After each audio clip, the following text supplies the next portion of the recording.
सरस्वती पाठशाला।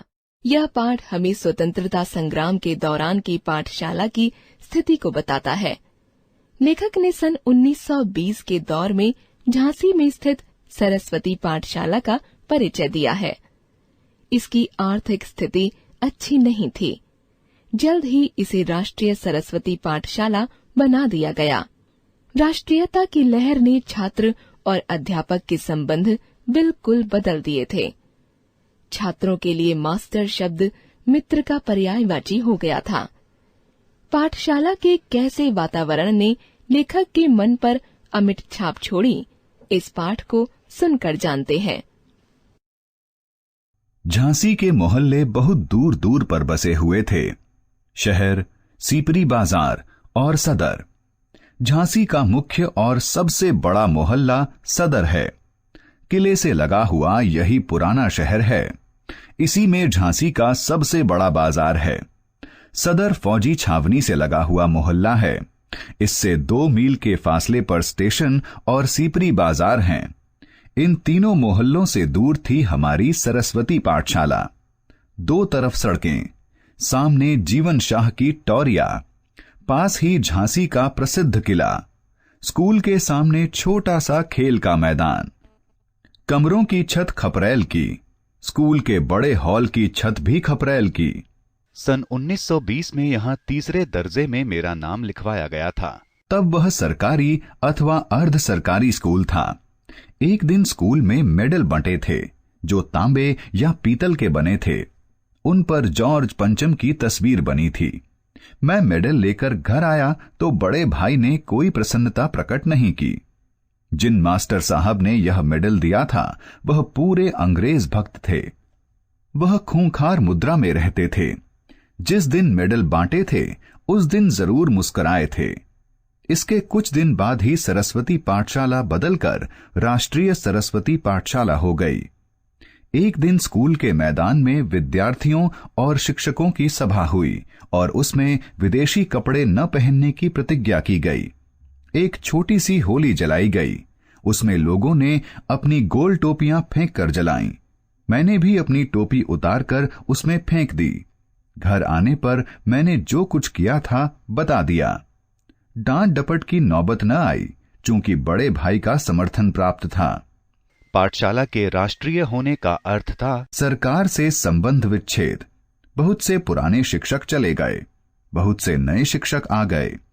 गांधी टोपी पहनने वाले जितने शिक्षक हमारी पाठशाला में थे उतने झांसी क्या 2-4 जिलों के कुल स्कूलों में न रहे होंगे। एक बार गांधी जी आए। स्कूल के पड़ोस में बंगला था, उसी में गांधी जी को ठहराया गया।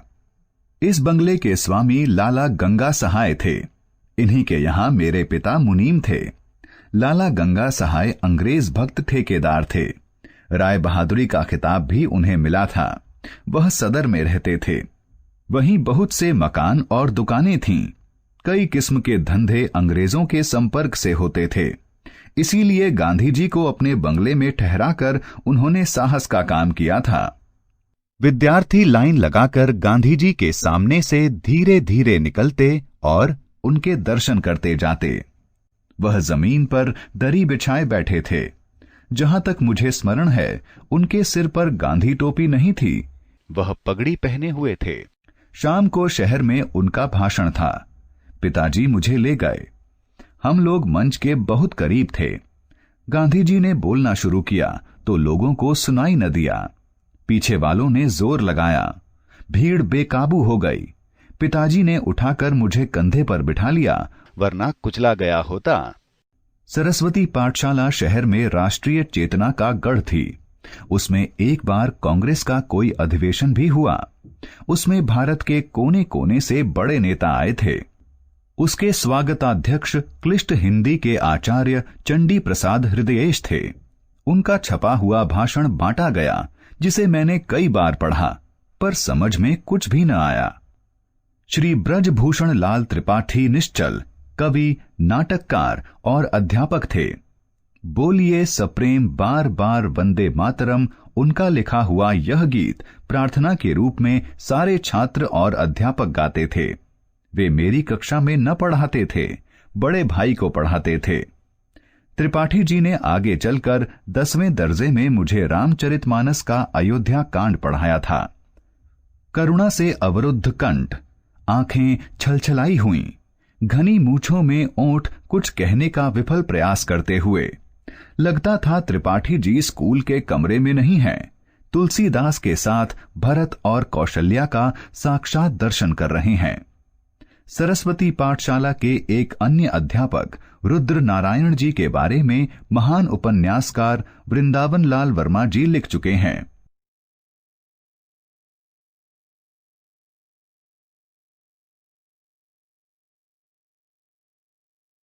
चंद्रशेखर आजाद के परम मित्र भगवान दास माहौर और सदाशिव राव जैसे क्रांतिकारियों के शिक्षक, पंजा लड़ाने में आचार्य, नाटे कद लेकिन लंबी नुकीली नाक वाले मास्टर रुद्र नारायण हमें ड्राइंग पढ़ाते थे।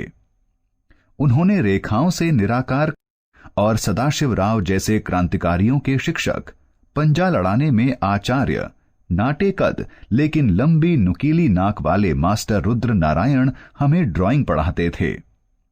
उन्होंने रेखाओं से निराकार कला का अभ्यास न कराकर सीधे मनुष्य की आकृति के चित्र बनाना सिखाया। स्कूल के पास अच्छी काली मिट्टी थी, उसे हम लोग खोद लाते थे और वे हमें मूर्तियां बनाना सिखाते थे। हॉल के फर्श पर बैठकर हम लोग मूर्तियां बनाते थे और दीवारों पर टंगी हुई राष्ट्रीय नेताओं की तस्वीरें देखते जाते थे। इनमें से कुछ या अधिकांश मास्टर रुद्र नारायण की बनाई हुई थीं। मास्टर साहब खेलकूद में बराबर साथ रहते थे। वैसे पढ़ने लिखने और खेलकूद में मुझे कोई विशेष अंतर न मालूम होता था। राष्ट्रीयता की लहर ने छात्रों और अध्यापकों के संबंध एकदम बदल दिए थे। अनुशासन की समस्या जैसी कोई चीज न रह गई थी। मास्टर रुद्र नारायण सामने जीवन शाह की टौरिया पर दौड़कर चढ़ना सिखाते थे, कलाई पंजा लड़ाने की शिक्षा देते थे। उनकी उंगलियां छोटी किंतु बेहद सख्त थीं। मैंने अनेक बार बाद में भी उनसे पंजा लड़ाया है। मालूम होता था फौलादी शिकंजे में हाथ फंस गया है। एक दिन मास्टर रुद्र नारायण मेरी बनाई हुई एक मिट्टी की मूर्ति देखकर बोले, तुम तो अभी से इतनी अच्छी मूर्ति बनाते हो, मालूम होता है कुछ दिन में हमसे भी अच्छी बनाने लगोगे। मैंने कहा, ऐसा कभी न होगा। उन्होंने नहरन से किसी मूर्ति को कुरेदकर ठीक करते हुए पूछा, क्यों? मैंने उनकी चमकती हुई आंखों की तरफ देखकर कहा, प्रशंसा सुनकर मुझे अभिमान हो जाएगा। मैं घटिया मूर्तियां बनाने लगूंगा, आप फिर भी बढ़िया बनाते रहेंगे। मास्टर रुद्र नारायण ने वह घटना कई लोगों को खूब हंसते हुए सुनाई। उनकी वजह से मास्टर शब्द मेरे लिए मित्र का पर्यायवाची हो गया था। उनका घर एक म्यूजियम ही था जिसमें तरह तरह के चित्रों, मूर्तियों आदि की भरमार थी। मास्टर स्वरूपनाथ हमें अंग्रेजी पढ़ाते थे। कद में बहुत ही नाटे किंतु पढ़ाने में अत्यंत कुशल। उनकी लिखावट बहुत ही सुंदर होती थी। मैंने उन्हें विद्यार्थियों को झिड़कते देखा हो इसकी याद नहीं। वे सरस्वती पाठशाला छोड़कर मैकडलन हाई स्कूल चले गए। जिस दिन स्कूल छोड़ रहे थे, लड़कों के मन बहुत उदास थे। लड़कों ने उनसे कहा, आप दूसरे स्कूल में मत जाइए। उन्होंने बड़े प्यार से सबको समझाया कि उन्हें मजबूर होकर दूसरे स्कूल में जाना पड़ रहा है। हम लोगों को विश्वास था कि सबसे अच्छे खिलाड़ी हमारे स्कूल में हैं। हर नारायण और